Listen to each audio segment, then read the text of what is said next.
Holding someone accountable is the best gift that you can give them.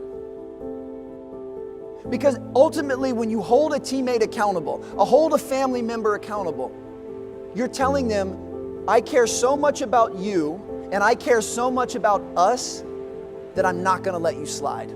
I'm not gonna let you get away with doing less than your best. I'm not gonna let you get away with having a bad attitude.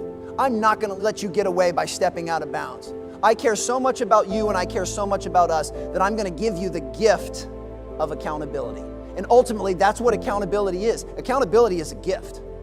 Now, it doesn't always feel that way when we're on the receiving end of it, but if you can get everyone on your team or in your organization to realize that when a teammate cares enough to hold them accountable, that is how you protect the sanctity of the locker room, as we say. That is how you protect your culture.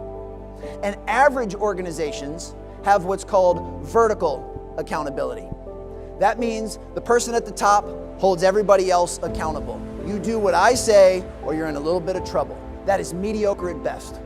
What thriving organizations do, thriving teams and remarkable cultures, is they also have horizontal and diagonal accountability, which means everybody holds everyone accountable. Not only does everyone hold everyone accountable, they have an obligation to do so.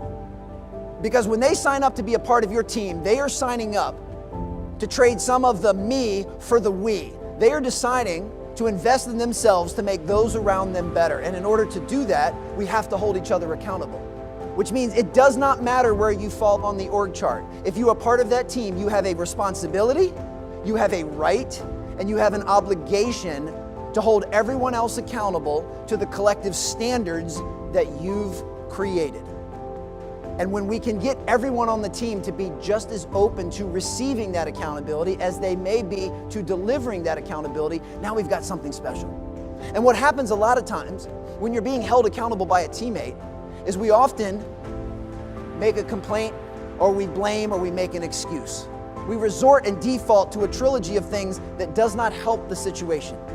So we need to make sure that we create a culture that embraces accountability as a great thing. See, a lot of people hear the word discipline. This happens a lot with children. Children hear the word discipline and they have a negative connotation of that word. They believe discipline means punishment. I don't believe that at all. I believe discipline is the key to freedom.